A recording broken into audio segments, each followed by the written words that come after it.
밤이 들어 꿈을 꾸니 한 줄기에 무성하고 충실한 7 이삭이 나오고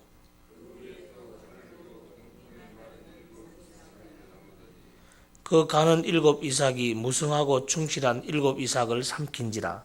바로가 깬 적 꿈이라.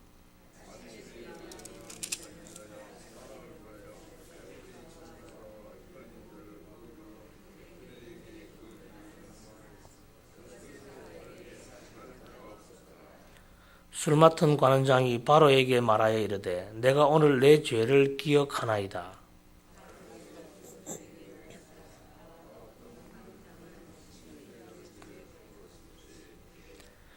나와 그가 하룻밤에 꿈을 꾼적 각기 뜻이 있는 꿈이라.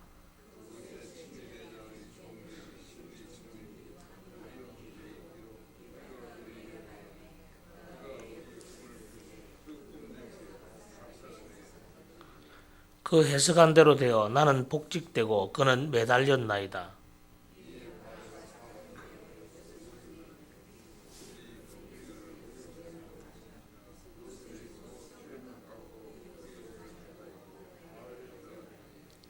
바로가 요셉에게 이르되 내가 한 꿈을 꾸었으나 그것을 해석하는 자가 없더니 들은즉 너는 꿈을 들으면 능히 푼다 하더라. 요셉이 바로에게 대답하여 이르되 내가 아니라 하나님께서 바로에게 편안한 대답을 하시리이다. 아멘. 오늘 이 말씀을 가지고 역사를 움직이시는 하나님이라는 제목으로 하나님 말씀 전가하도록 하겠습니다. 역사는 사람 중심으로 움직이는 것이 아니라 하나님 중심으로 움직입니다. 하나님에 의해서 움직여지고 하나님의 사람에 의해서 움직여집니다.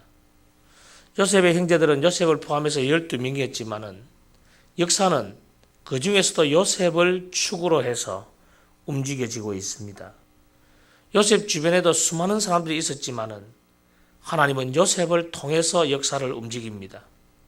오늘도 마찬가지입니다. 기도하는 여러분을 통해서 하나님이 역사를 움직이십니다. 기도하는 사람이 역사를 변화시키는 주인공이고 세상을 변화시키는 주인공입니다. 우리가 하나님을 움직이는 유일한 비결이 바로 기도 아닙니까? 세상의 다른 것으로 하나님이 움직여지지 않지만은 우리가 기도할 때에 하나님이 움직이십니다. 오늘 요셉을 보면서 참 우리 생각 속에서 이해 안 되는 부분들이 하나 있습니다. 우리가 의롭게 살고 진실하게 살고 정직하게 살면은 모든 것이 다 좋을 것 같습니다. 그러나 그렇게 산다고 해서 다 좋은 것은 아니라는 것입니다. 아니 물론 그것이 나쁘다는 건 아닙니다. 어제 저는 전화 한 통을 아침에 새벽 기도를 마치고 한 통을 받았습니다. 제가 대학원을 다닐 때 대학원의 원장이셨던 한 교수님, 그 교수님으로부터 전화 한 통을 받았습니다. 호람데오닷컴에 올려진 제 글을 보고 용기 있는 글이라고, 그 글이 어떻게 내려지지 않은지 모르겠다고, 정치하는 사람들이 당장 글을 내릴 건데 안 내려지고 그대로 있다고, 참 대단한 용기로 글을 적으셨다고. 저는 용기로 적은 게 아닌데 그렇게 전화가 왔습니다. 그분은 학교를 다닐 때에 항상 우리에게 정직을 가르치시던 분이었습니다. 보통 신학대학원은 큰 힘이 없다고 생각하는데 그렇지 않습니다. 신학대학원에 온 신학생들도 옆 사람의 답안지를 컨닝을 하고 그렇게 해서 졸업을 하는 분도 계시고 리포트도 자기가 적지 아니하고 다른 사람의 것을 조금 고쳐서 적는 분들도 많이 있었습니다. 그런데 그분에게 들키면 끝이었습니다. 바로 퇴학을 시켜버리는, 항상 정직을 가르치시던 그런 분입니다.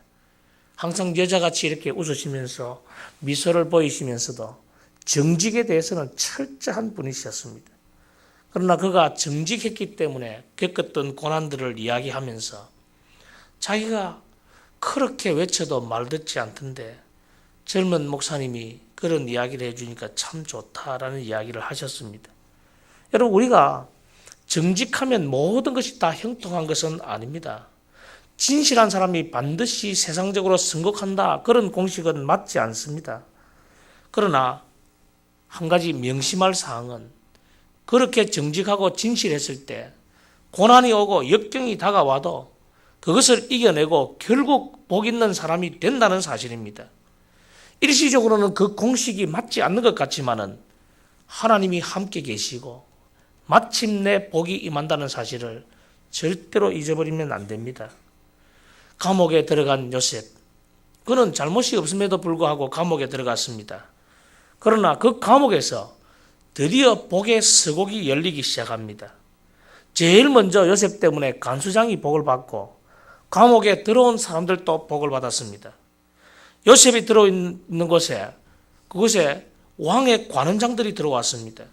그 관원장들이 꾼 꿈을 통해서 하나님이 역사하시고 그로부터 만 2년 후에 하나님이 바로의 꿈속에 개입하셔서 역사하기 시작합니다. 여러분, 바로의 꿈에서 작업하시는 하나님을 생각해 보십시오. 그 당시 최고의 권력자인 바로의 꿈속에 들어가서 하나님이 역사하고 계십니다. 하나님은 만 2년 동안 침묵하는 듯이 보였습니다. 그러나 하나님은 당신의 시계를 보고 계셨고 지금도 준비하고 계셨습니다. 만일 우리 자신을 한번 생각해 보십시오.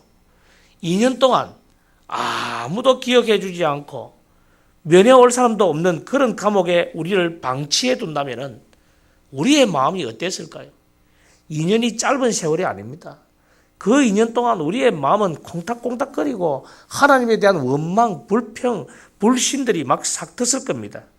그러나 그 상황 가운데서도 하나님은 우리를 위해 무언가를 하고 계신다는 사실입니다.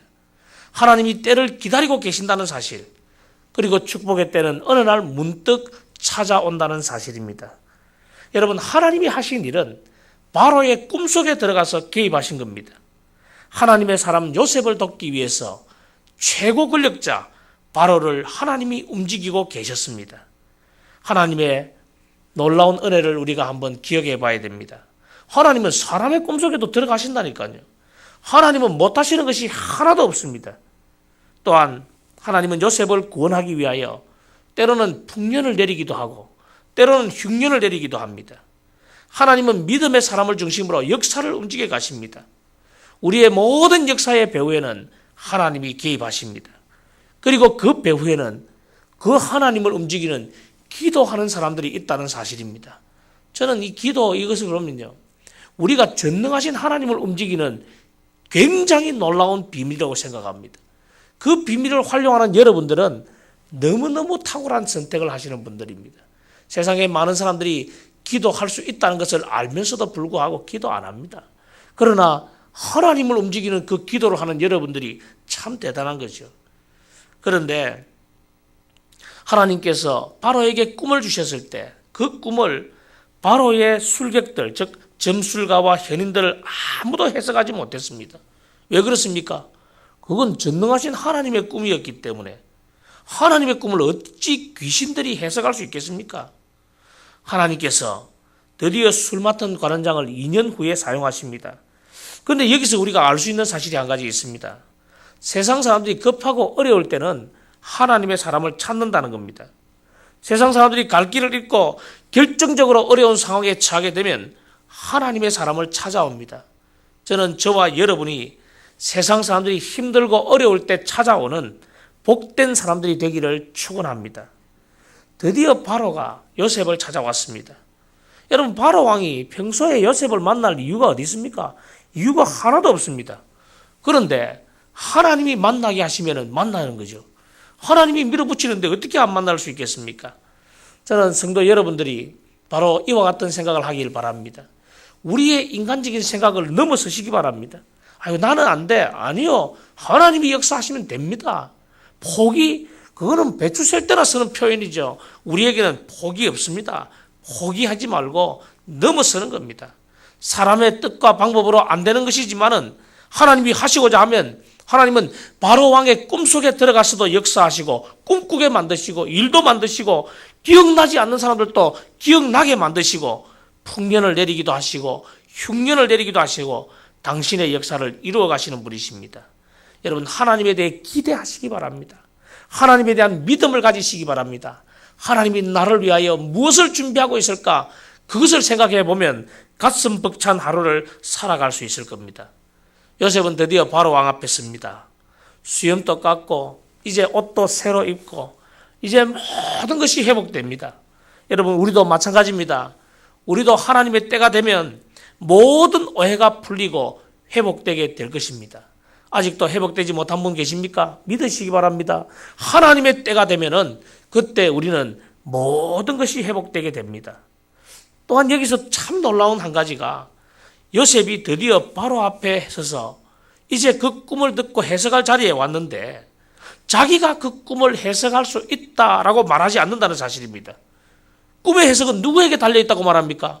하나님에게 달려있다. 여러분, 흔히 우리들은 대부분 내가 잘났고 내가 똑똑하고 내가 뛰어난 그런 것으로 칭찬받고 싶어하는 사람들입니다만은 결정적인 순간에 하나님을 높이는 것이 우리에게 좀 부족합니다. 그러나 요셉은 그 하나님을 높입니다. 결국 하나님께 영광을 돌리는 사람이었습니다. 우리에게 주는 교훈이 뭡니까? 모든 영광을 하나님께 돌려라. 요셉은 바로에게 요셉이라는 그 사람을 심어준 것이 아닙니다. 하나님을 심어주는 역할을 했다는 겁니다. 제 목회의 모토가 그렇습니다. 여러분에게 사람 유승주라는 이름을 남기고 싶지 않습니다. 제 이름은 여러분의 기억 속에 다 잊어도 상관없습니다. 그러나 여러분의 기억 속에 예수 그리스도만 남길 수 있다면, 그 예수 그리스도를 남겼다면 성공한 목회자라고 생각합니다. 사람의 이름을 남기고 죽어서도 그 사람이 그립고 그 사람 떠올려지고 실패한 사역자라고 생각합니다. 살아있을 때 예수를 남기지 아니하고 사람을 남기는 것은 잘못된 사람이라고 생각합니다. 오직 예수님을 남기는 것이 진짜 참 사역자죠. 제가 여러분의 삶을 통해서 하나님의 영광과 이름이 드러나기를 축원합니다. 우리의 삶을 통해서 온전히 예수 그리스도의 이름이 드러나기를 원합니다. 모든 일을 시작하시고 이루시고 능력을 주시고 역사를 통치하시고 다스리시는 분이 하나님을 믿는 믿음이 여러분 안에 충만하기를 바랍니다. 오늘도 이 새벽에 기도하실 때에 여러분의 기도를 통하여 역사를 움직이시는 하나님을 경험하는 복된 하루가 되시기를 주의 이름으로 축원합니다. 고마우신 아버지 하나님, 요셉을 통해서 역사를 움직이시는 하나님을 만나게 해주심을 감사합니다. 요셉을 위하여, 요셉을 통하여 당시 최강대국의 모든 것을 움직여 가시는 아버지 하나님, 오늘도 우리의 상황 가운데서 우리의 기도를 통하여 역사를 움직이고 계심을 보여주신 것 감사합니다.